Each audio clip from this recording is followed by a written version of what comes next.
भगवान राम के दरबार में एक कुत्ता न्याय मांगने पहुंचा। यह पौराणिक कथा आपके जीवन में बहुत कुछ सीख देने वाली है। यह प्रसंग हमने रामायण से लिया है। राम को कोई ऐसे ही मर्यादा पुरुषोत्तम नहीं कहा जाता है।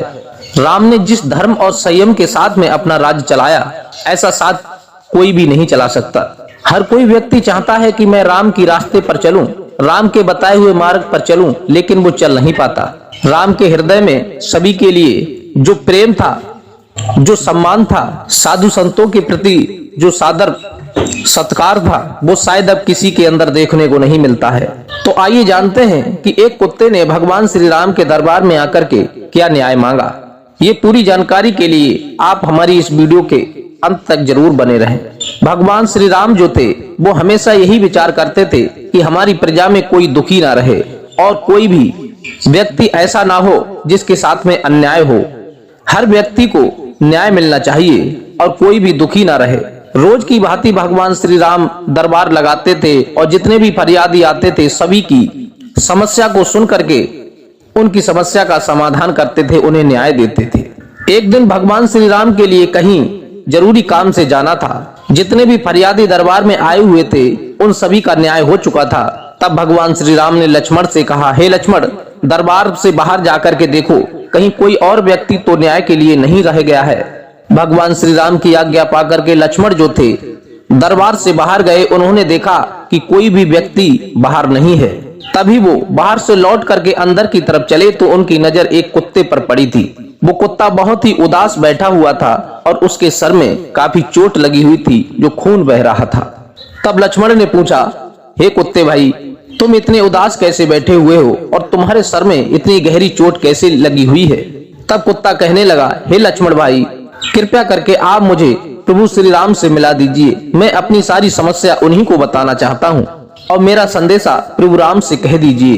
कुत्ते की बात सुनकर के लक्ष्मण जो थे भगवान श्री राम के पास पहुंच गए और भगवान श्री राम से जाकर के कहा कि दरबार से बाहर एक दुखी कुत्ता बैठा हुआ है, उसके सर में चोट लगी है और वो बहुत ही उदास है। वो अपनी सारी समस्या आपसे ही कहना चाहता है।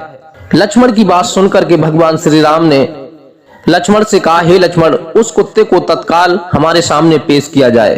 लक्ष्मण ने जाकर के कुत्ते से कहा कि इसी वक्त भगवान श्री राम ने तुम्हें बुलाया है। कुत्ता जो था भगवान श्री राम के पास पहुंचा और दंडवत प्रणाम करके कहने लगा, प्रभु, मैं आपके दरबार में बहुत आस लेकर के आया हूँ। मुझे पता है आपके सिवा मुझे कोई न्याय नहीं दे सकता। भगवान श्री राम ने जब कुत्ते के सर में चोट देखी तो भगवान कहने लगे, ये बताओ तुम्हारे सर में चोट कैसे लगी है और तुम इतने उदास हो, परेशान हो, आखिर बात क्या हुई? तब कुत्ता कहने लगा, प्रभु, मुझे एक ब्राह्मण ने बहुत जोर से डंडा मारा है, जिससे मेरा सर फट गया है और मेरे सर से खून बह रहा है। मैंने तो कोई अपराध भी नहीं किया था, मैं तो चुपचाप बैठा था, केवल उसकी तरफ देख रहा था, लेकिन फिर भी उसने मेरे सर में इतनी जोर से डंडा मारा है। उसका परिणाम देख लीजिए, आपके सामने है, मेरे सर से कितना खून बह रहा है। कुत्ते की बात सुनकर के भगवान श्री राम ने उस ब्राह्मण को तत्काल दरबार में पेश होने का आदेश दिया। मंत्रियों ने उस ब्राह्मण को पकड़ करके भगवान श्री राम के सामने पेश कर दिया और ये कहा कि भाई, ये बताओ, तुमने इस कुत्ते के सर में इतनी जोर से डंडा क्यों मारा? इसका सर फट गया है और खून बह रहा है। तब वो ब्राह्मण हाथ जोड़ करके भगवान श्री राम के आगे नतमस्तक हो गया और कहने लगा, प्रभु क्षमा करना, ये गलती मुझसे हुई है, लेकिन मैं क्या करता। कल मैं सुबह से शाम तक भिक्षा मांगता रहा, लेकिन मुझे कहीं भिक्षा नहीं मिली। मुझे एक अन्न का दाना भी खाने को नहीं मिला। मेरे पेट में चूहे कूद रहे थे। भूख की वजह से मेरा दिमाग काम नहीं कर रहा था और ये कुत्ता बार बार टकटकी लगाए मेरी तरफ देख रहा था। मुझे लगा कि कहीं ये मुझ पर भौंक ना जाए, कहीं मुझे काट ना ले और मेरे सामने से हट जाए तो अच्छा है, लेकिन ये नहीं हटा तो मैंने गुस्से में आकर के इसके सर में डंडा मार दिया। प्रभु, मैं अपराधी हूँ, आप मुझे जो भी सजा देना चाहते हैं मुझे वो स्वीकार है। भगवान श्री राम उस कुत्ते से कहने लगे कि तुम ये बताओ, तुम इस ब्राह्मण के लिए कौन सी सजा मांगते हो, मैं वही सजा इसे दूंगा। भगवान श्री राम की बात सुनकर के कुत्ता कहने लगा, प्रभु, आप इस ब्राह्मण के लिए किसी मठ का संत यानी पुजारी बना दीजिए, बस यही सजा है इसके लिए। कुत्ते की बात सुनकर के वहां जितने भी दरबारी बैठे हुए थे वो सभी मुस्कुराने लगे और कहने लगे, आखिर ये कुत्ता मांग क्या रहा है? इसके लिए सजा मांग रहा है या फिर वरदान मांग रहा है? अगर ये पुजारी बन गया तो इसे सजा क्या हुई, ये तो फिर सुख में पहुंच जाएगा सभी दरबारियों की बात सुनकर के भगवान श्री राम जो थे मन ही मन मुस्कुरा दिए और कुत्ते से कहने लगे, इन सभी दरबारियों की शंका को आप दूर कीजिए और इन्हें स्वयं बता दीजिए कि आखिर मटका महंत बनाने में इसे क्या सजा मिली है। तब वो कुत्ता जो था सभी दरबारियों से कहने लगा, अरे भाइयों, मैं भी पूर्व जन्म में एक मठ का पुजारी था और मैं बड़े सच्चे मन से उस मठ की सेवा करता था, सभी लोगों का आदर सम्मान करता था। एक समय की बात है, संध्या काल की आरती हो रही थी, तभी मैंने चिराग जलाया और मेरे हाथ पर कुछ घी लगा हुआ था। आरती होने के बाद में वो घी मैंने अपनी जीभ से चाट लिया था। बस यही कारण मुझसे बन गया और ये जन्म मुझे कुत्ते का मिला है। अब मैं हर जगह अपनी जीभ से ही चाटता फिर रहा हूँ। मैंने तो केवल एक बार ही अपने हाथ पर लगा हुआ घी चाट लिया था, लेकिन ये जो ब्राह्मण है ये तो बहुत ही लोभी और कंजूस है। ये उस मठ पर जाकर के बड़ा ही स्वार्थी और लोभी हो जाएगा, लोगों के धन को हड़पेगा और लालच की वजह से ना तो ये भगवान की पूजा और सेवा कर पाएगा।